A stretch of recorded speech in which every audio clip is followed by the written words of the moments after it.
I'm Erica Ridley, and welcome to another historical romance unboxing. Today, we have an absolutely gorgeous package sent to us from Alina K. Field. This is beautiful wrapping paper. It is amazing, and I love, love, love the ribbons. I cannot wait to open it and see what's inside.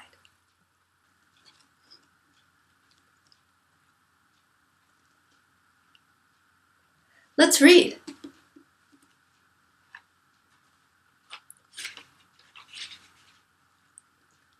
Chapter 1. August 1819. The Earl of Shaldon would have glorious weather for dying, and after so many hours in the saddle, Bink Gibson would have a sore on his ass the size of Yorkshire if he didn't reach Cronsdale Hall soon. Horizontal rays of late summer sun pierced the foliage and raised a lather on the horse's neck, and his own. He pulled his hat low, dragged a handkerchief from his pocket, and mopped at the back of his neck. Devil take the Earl. He didn't need Bink's presence for his passing. Let him die in his bed with the men who'd stood by him in life. Bink had never had a taste for death, not even when he'd been slashing his way through the muck and blood and smoke of the Iberian Peninsula. And this dying, he took a deep breath and quelled his uneasiness. God's truth, he wished he'd ignored this summons also. His mount snorted. "Stop your complaining," he said. "You'll have your rub down soon, lad, in the Shaldon stables. I with the finest of feed, and great aristocrat neighbours nipping at you." While his great bloody self was led into the grand palace for what was sure to be another letdown. A low growl emerged from his midsection. He hadn't stopped for a meal, though God only knew why not. He was in no rush for this deathbed acknowledgement, and it was well past even the town dinner hour.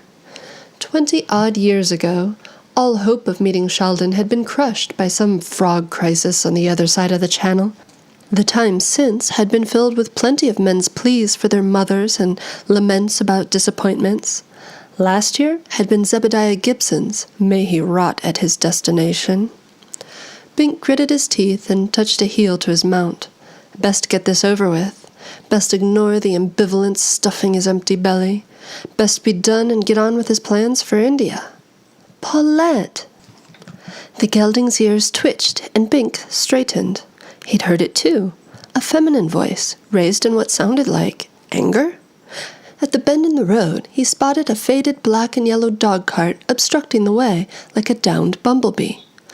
"Paulette, I'm famished and sweltering. I cannot abide another hour of this heat."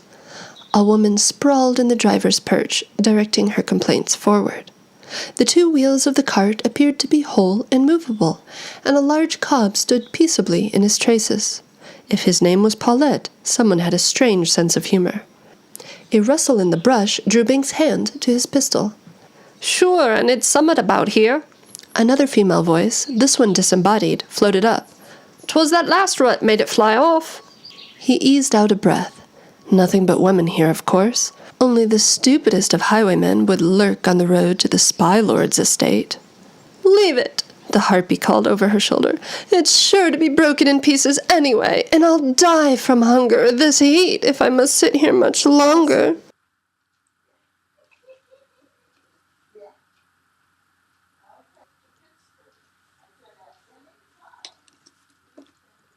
Thanks, Alina! Thank you for watching Historical Romance Unboxing with Erica Ridley. More information about today's featured book can be found in the text accompanying this video, as well as on my website, ericaridley.com/unboxing. To win a signed copy of today's featured book, as well as an autographed romance from my Rogues to Riches series, just leave a comment on this video within 24 hours and you're entered to win. Keep reading and see you next time!